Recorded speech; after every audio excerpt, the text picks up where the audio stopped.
Welcome to the Sounds of Real Estate live from the Advised Realty Services studio in Southington, Connecticut. Scott Stoll in the house. Yes, I am. How you doing, buddy? Good to see you, man. Same here, This man. is awesome. Yeah, I like the setup. I'm sorry to keep you waiting. We had listing photos today. That's okay, For one of our properties. So when they said like, oh, somebody just walked in, I'm like, shit, that's Scott. So had to get back and get you on. But yeah, dude, definitely nice to see you. So it's awesome to be here. It is. Honestly, it's like a, crazy ass day, but it's just so nice to. We always talk, but never like this. Yeah, never like this. Awesome. Just laid back. We're not talking about a loan. We're not at a bar or whatever. We're just an event for real estate, right? Yeah, we're eating. We're just chilling out, having a conversation, which is nice.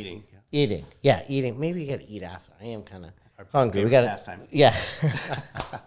So Scott Stoll, First World Mortgage. I'm sure a lot of you already know the man, but tell us a little bit about yourself, man. Tell us, actually, you're definitely one of the guys that is in an industry that you have a crap load of passion for. Love it. Love it. So tell me, like, when did you first fall in love with what you're doing? Like, how did it all start? It's kind of weird because when I was in high school, I used to frame houses. I thought it was a good way to make some money, get a tan, and the contractor would pay cash. Ooh. So I'd play sports, did that. The contractor would let me, go out, work with them. A couple of the guys from the baseball team, do that and get tan, and it was awesome. Then I got involved in my first job, kind of in college, was at a bank. Yeah. Teller, that kind of thing. And I'm always paying attention to people in different atmospheres and, what their job entails. Yeah. And I thought it was a great way of looking at things. I can help someone get into a house. Yeah. That's awesome. And at that point, I didn't even have a house. Well, wow. So you were like... Yeah, I was really young. Yeah. And then my cousin approached me and he said, I just started a mortgage company. It was back in the mid to late 80s. Mm-hmm. And I'm like, I'm in.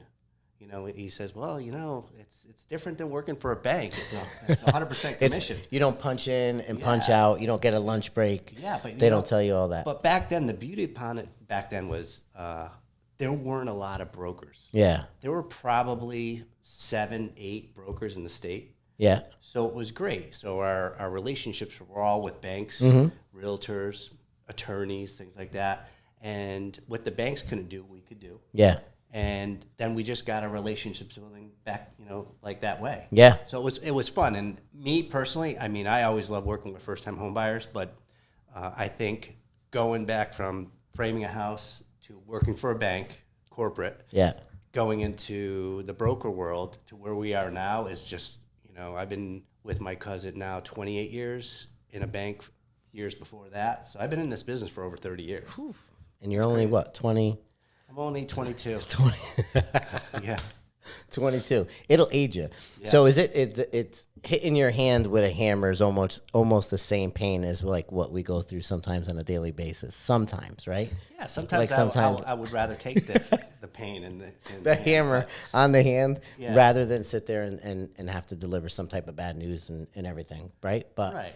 I think the cool thing is that one thing that I think you and I connect with huge is like the passion. You know what I mean? Like there's a story behind every person or a reason behind what they do. So to hear that, like your first inkling of like what you're doing and why you love it so much is because to help people, that's huge. Like we had a meeting here today, and I think that was the main thing that I stressed on is that like 100,000, so many agents could go out there and talk about selling houses, right? Right. But you're telling that story and having the passion to actually help somebody and watch their faces when you get that thing done is what you kind of strive for, which is amazing. Like you, I have friends that they're like, oh, you have your set hours, you don't work that hard, whatever. And I'm like, I'm working all the time. Yeah. Oh, yeah. So to be good at what you have to do, you have to be really proactive with the agents, the attorneys, the buyers, and it never stops. No. So you really have to love what you do. Yeah. You can't just get in it because, you want a great job, you're going to make some good money and things like that. It's all about longevity and to stay in the business a long time without not getting a bad reputation and things like that. You really have to be passionate about what you do. 100%. I 1,000,000% agree with you. Like before this, obviously, like I was in a DJing, the entertainment business, and I was DJing and doing events and everything. When I lost a passion for it and it started becoming like a paycheck is when I'm like, I can't do this anymore. You know what I mean? So this thing here is, I mean, I get giddy coming here. You know what I mean? Like I'm happy. Like you saw me walk in, I was like, I'm on fire. I love it. And the good days, the bad days, and the whatever. It's just like it's an amazing feeling to love what you do every day. You know? Well, you know what? It's crazy because it could be 9 o'clock at night. You get a call from a client, and when you still answer the phone and you still talk to them, and you'll talk to them until 10:30, whatever time, or you go out. It's a Sunday morning, and you go out. It's because why? You're passionate about it. You want to help those people. Yeah. And you want to see, your company succeed. 100%. You also want to see your clients have a great experience. Yeah. And now Kevin Green was here, and we were talking about taking phone calls and getting stuff done. In January, I believe it was January, we went out to Rochester for a weekend, and there was like a deal that was going like so many different ways, And we're out. It was a beautiful day, and I'm on the golf course with my cousins, and we're golfing. And I know where your head was. Oh yeah. Oh God. I have my phone on my side, and I'm driving. And they're like, get off the phone. You can't be on the phone, And I didn't have my AirPods with me, but I'm like trying to get it done. And that night when we went to dinner, everybody was like, not making fun of me, but like, the little jabs, like, oh, he's always on his phone, da-da-da. But then like fast forward to a couple, last week, or a week and a half ago, it ended up closing. And you see like everybody happy. Yeah. You hear from your seller and they're ecstatic. You see the buyers doing the walkthrough and they're ecstatic. You're like, if that phone call doesn't get answered at that time, maybe something doesn't, it doesn't go together, And my seller called too. And he's like, Vinny, you're on the course taking my call? I'm like, yeah. He's like, wow, okay. Like, thank you. I wouldn't answer. I'm like, all right, well, that's you, Yeah, I always tell clients, for a 1-second conversation over a Sunday, could be Saturday night, could be Friday night, I could be at dinner. Yeah. Call me. Don't hesitate, because a 1-minute conversation, a 1-second conversation might not make you sleep that night. Yeah. And it might be something so simple. I mean, we do it all the time. We know what to expect.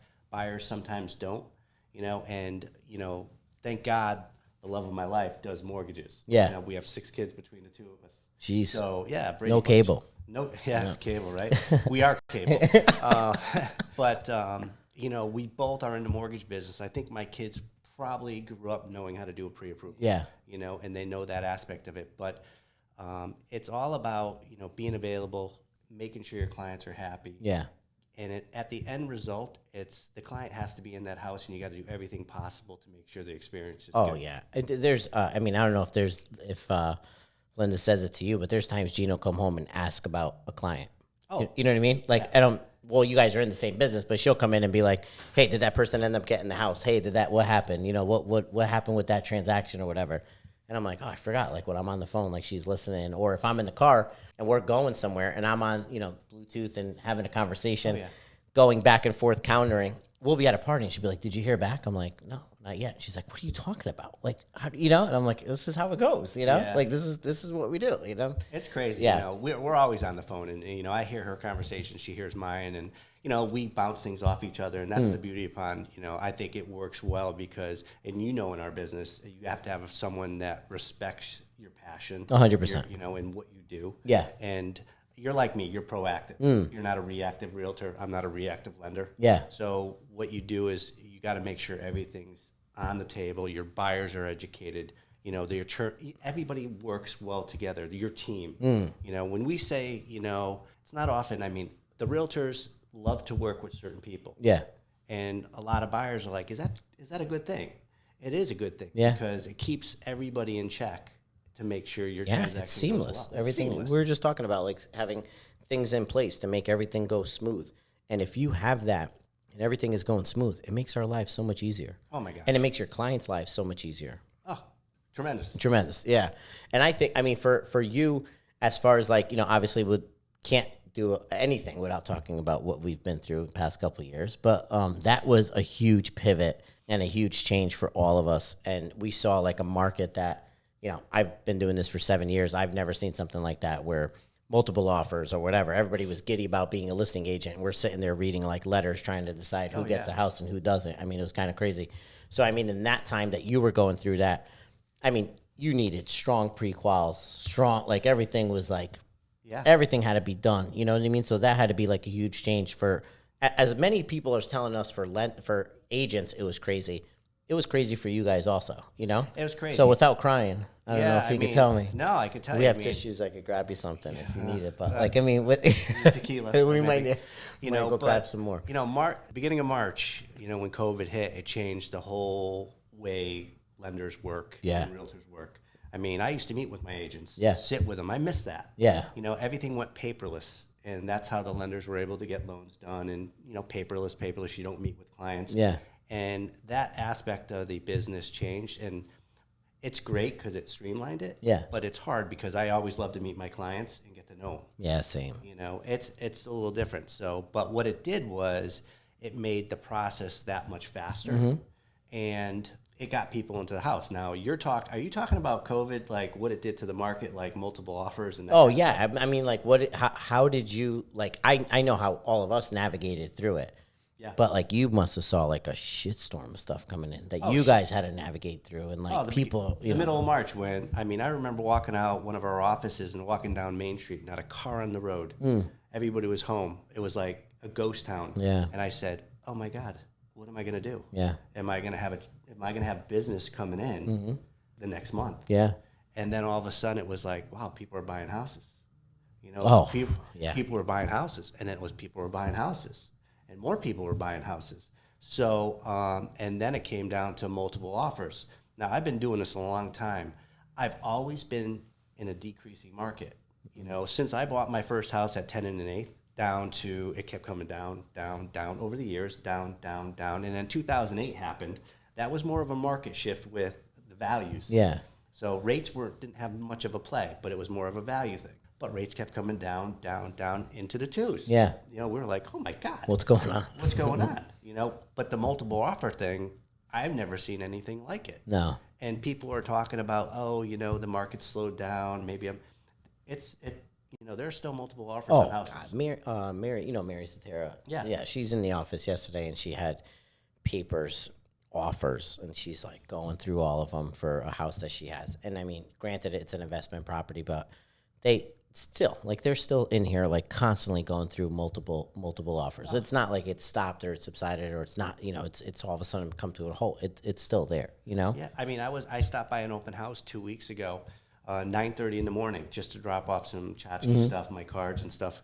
Over 200 buyers, couples, 200 people total went through that house that day. Jesus. You know, I think he said it was close to 30 offers that were listed. Was that, was it Stanley? Yeah. Stanley, yeah. I saw his post, yeah. You know, Stanley, it's crazy. I never seen anything like it. He had multiple agents there helping out people. It was back-to-back showings. Yeah.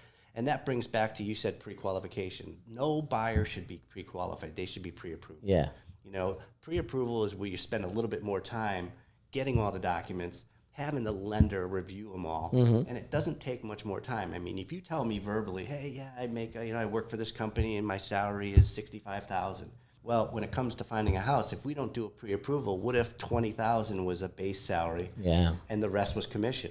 And you know how that goes. Yeah. So, I mean, it's better to get all the documents up front and get pre-approved because it's going to save the process, especially with the multiple offers. Yeah, and then it's more secure. You know what I mean? You're going in there, and for us as listing agents or any listing agent reading that, they're like, wow, like, okay, this is a legit approval. It's a legit approval. We send it into underwriting and it gets approved, and then you go find a house. Yeah, and I think that's super important. I mean, you had a post last week that made me laugh, talking about the mattress money. You know, like that. I'm starting. You know, I'm kind of new to the video thing, but I kind of love it. You know, I'm old school. I like to do things like my way. But you have a client, and all of a sudden you tell them don't do any large deposits and things like that, and what they think is a large deposit might not be. Yeah. And there was a $10,000 cash deposit. Well, that's mattress money. Yeah. You call it mattress money, something in a shoebox that or first communion money, something you put in, one of your sock drawers. You can't just deposit that. Most loan programs have to be seasoned at least 30 days to 60 days. So the money has to be in your bank. Any large deposit like that, you have to show where it comes from. Yeah. And that could be a factor on your loan getting approved. Yeah. If you don't structure it right. Yeah, there's somebody that was at a showing the other day who's just like, oh, if it's cash, I could just bring a bag to the closing, you know? Oh, like, yeah. Isn't that And hysterical? we've had people in our main office come and do a pre-approval and with 5,000 cash and say, well, I have a deposit. Here's 5,000 cash, and we're just shaking our head. It's like, oh my gosh. You're like, no, that's not how it works. That's not how it works. They're cleaning the money right in front of you. Yeah, Yeah, no, that's hysterical. Old school. Yeah, and talking about the video thing, I think what you're doing on video is another whole pivot from this whole social media thing. I mean, we've always been super proactive on that. You know what I mean? Because it's like a lot of the stuff that we're talking about here, some people might not know that this is what's involved in getting financing or getting a pre-approval or pre-qualified. So telling the story about what we do is something that I've drilled. Education. I mean, that stuff is 100% beneficial because like you said, saw your post about the mattress money, then came in here and started talking about, hey, you gotta make sure you guys are talking to people about deposits and where they're doing with their money and what they're doing with their money when they're in the process of purchasing a home. I'm just putting one out now. That's because if you buy a house that was flipped, and it's within 90 days, you can't do an FHA mortgage. You got to wait to do the contract for 91 days. Yeah, someone called me on that. So there's a lot of little things that knowledge is power, and education is huge these days because as the market shifts right now, there's not a lot of homes, and when you're fighting for your offer to be accepted, you really need to have all your ducks in a row, and you need to be able to trust everybody that you're working with, your lender, your realtor, and you need to be educated. And so when you're going into that offer and it gets accepted, you feel good. Yeah, you're not scared. You're not, because you feel like everybody, again, like we were just talking about, like letting some things go for your work. You know what I mean? Like instead of, hey, this person's taking this person's taking care of that. Like to trust in people and let you know that you have everything in position makes our jobs a lot easier, right? Right. So when you're a buyer and you know that you have a team, you have a lender, you have a realtor, you have an attorney, and they're taking care of everything, all I got to do is go to work. You know what I mean? You got to go to work, but you still got to drive that boat. Sure like as a buyer, you have your crew, your team. Like let's just say it's me, you, and attorney or whatever. We're working on everything for the buyer, and the buyer's just like, oh man, I'm just chilling. Everything's getting done for me. I trust in that. They're not the ones on the phone. They're not ones making the phone call. We're the one that's taking care of everything. Yeah. Dare I say, advising them. As an advisor, there you go. We got to get you a shirt. Yeah, we got to make sure we got to get you a shirt. I'll trade. Sure. Scott Soul, we need you one. Yeah, I'll trade. So yeah, that's something that's huge. Education is huge. Knowledge is power because again, we're in an age of social media where anybody could get information at their fingertips. Getting the wrong information could hold up somebody from purchasing their dream home. Well, that's the problem. I mean, there's so much education out there with Google. You could do all these searches. Mm-hmm. But every buyer is different. Yeah. Every credit score has something to say about that buyer. Debt ratio has something to say about that buyer. Job history. Yeah. So you can get the basics off the internet and think, oh, I can do that loan. But when push comes to shove, you really, is your credit good enough? Do you have too much debt? Yeah. Have you only been at your job a month and you haven't been working for 3 years? So there's a lot of little things that go into it. This is why pre-qualification. That's just talking like we're talking right now. Oh, what do you make? I work at Aetna. I make $80,000 a year. This and that. Blah blah blah. What you need to really do is your buyers have to be pre-approved and take the time. Honestly, it's harmless. It takes like 20 minutes more, and then you get the documents. It's going to make you, your wife, your girlfriend, or just yourself just sleep better, and the housing process will go that much smoother. And that way you know that you're putting like your best foot forward. Like you're doing everything you got to do to secure the house. If it doesn't work out, it's not meant to be. Right. Exactly. So, right? I think so. Yeah, I think that's great information. I mean, as far as everything else, I mean, we have seen, these rates. We know that, I think today is was it 674 or something today? Did I see that, or was that yesterday? I feel like all these days they're are in like the upper sixes. Upper sixes. Upper sixes. Yeah. Actually, the national. If you Google national average, it's in the sevens. Yeah. 7.125, 7%. So right now, it's all about your credit score and how much you're putting down and your debt ratio. Yeah. So you could be anywhere from mid sixes to upper sixes right now. That's on a conventional mortgage. CHFA's rates Right now today they were at 6.375 for the FHA version, 6.75 for the conventional version. So, have they gone up? Yeah, they have. But guess what? You're not buying rate, you're buying the house. So you can always refinance down the road. Things will change. But, right now the house is the big thing. Yeah. Buy a house. And so what's your thing? Like if somebody comes to you, we hear it a lot like, hey, I want to buy, but I'm not going to buy because rates are so high. I think that's crazy. My first house was high. Yeah. Rates came down. That was just the thing. No one knew that was going to happen over the last 30 years. But, if you are getting married, you're not going to buy a house and start a family and start your equity, growing an asset. I think that's wrong. Right now rentals are high. It's not a bad thing to rent if your situation calls for it. But I think, you're not buying the rate, you're buying the house. Yeah. And I think it's a good thing to go out and start equity building so you can grow some wealth in an asset instead of paying someone else. Yeah. I love it, man. Yeah. So on the days that you were not crushing loans, what does Scott Stoll do for fun? I like my kids. I like to hang out with Linda. I like to, do stuff around the house. Yeah. I'm working a lot, so I don't get a lot of that free time. I got my to-do list. It's probably turning yellow, but like everybody else. The house to-do list? Oh yeah. House to do, everything to-do list. Yeah. You let the house to-do list slide? I have. We'll cut it and then we'll talk about it after. No, sometimes I put a little paint on my fingers and I said, I'm painting downstairs. And she goes, what'd you do? Nothing looks done. Yeah. No. But, I like to do stuff with my kids. I have a son in Colorado, one in Pennsylvania. My middle son just got married last year in Tampa. Nice. Yeah, so you're saying that. That's kind of cool. And, the younger kids, we have 6 together, like I said, 2 28-year-olds, 2 26-year-olds, and 2 22-year-olds. Wow. So we are the Brady Bunch. Yeah. Dun, dun, dun. Yeah. Yeah. I do a lot, with my family, my parents, her parents. But that's it. Yeah. Well, that's all we can try to stay in shape.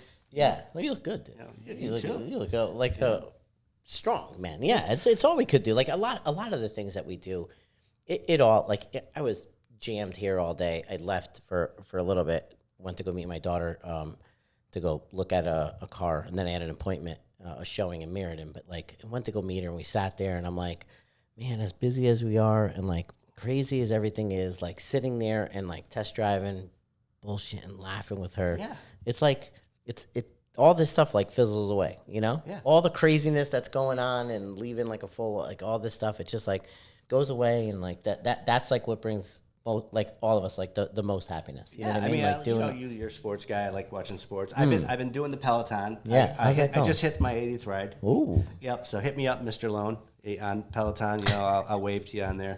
But my goal is to get 100 so I can get my free shirt. Yeah. So I'm on a soccer team, and a couple of the guys are talking about Peloton, and this is my favorite rider. Yeah. Oh, this is my favorite instructor, and I'm listening to it, and I'm wow, it's pretty interesting. You know?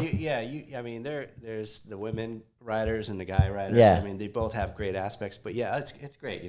My daughter does it, my son does it. And it's fun. You could see people if you get one, you could say, hey, I'm going to do this ride at 7:00, and we can be on it together, and we can go at it. Maybe we'll get a Peloton. For a Peloton. Get a Peloton right in here. But it's right now. I think at this stage of the game, I love where I am with work.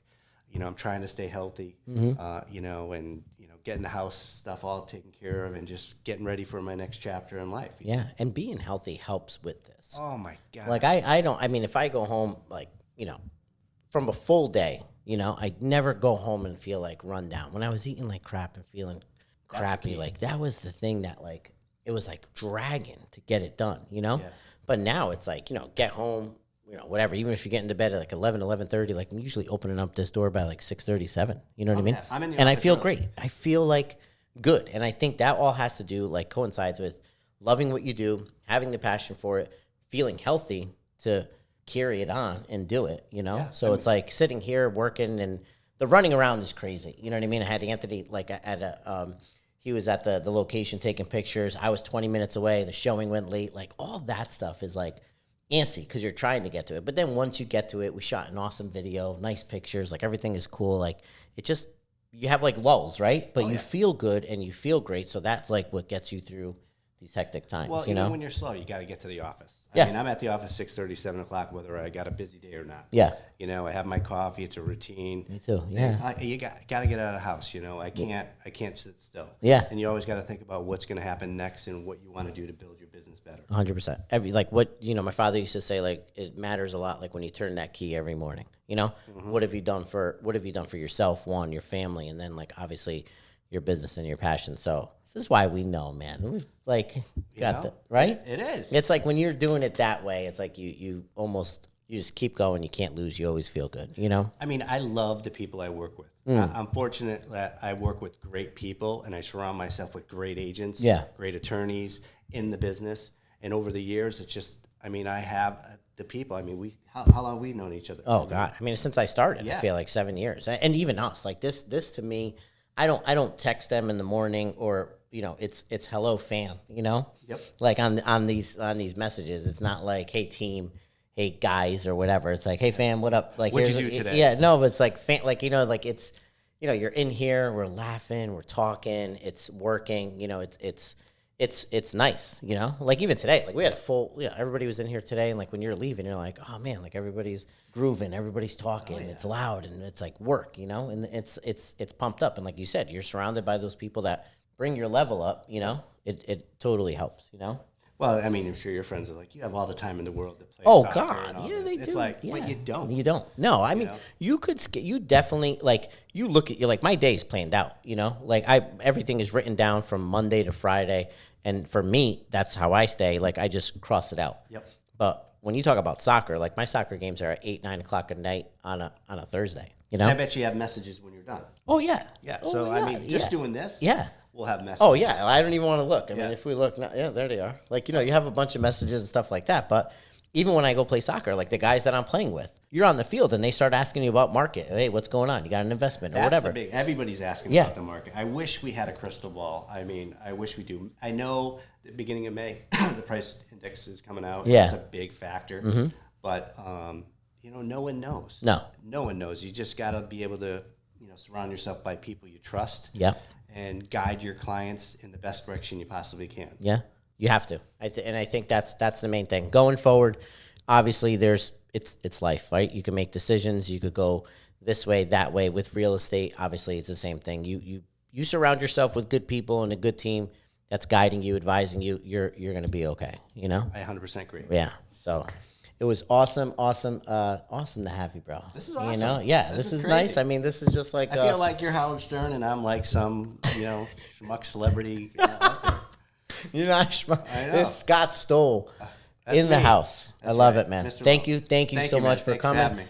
Check out Scott's information. Instagram, Mr. Loan for You. Yep. How can everybody get a hold of you? That's one thing that I totally forgot. Take a look. And you wanted to do, so Scott came up with an awesome idea. Are we going to do that? You want to do that here? I did that with Wesley, Wes Cromwell? Wesley Cromwell? From William Ravis? Oh, yeah. Oh, great kid. You got it. You did the wings?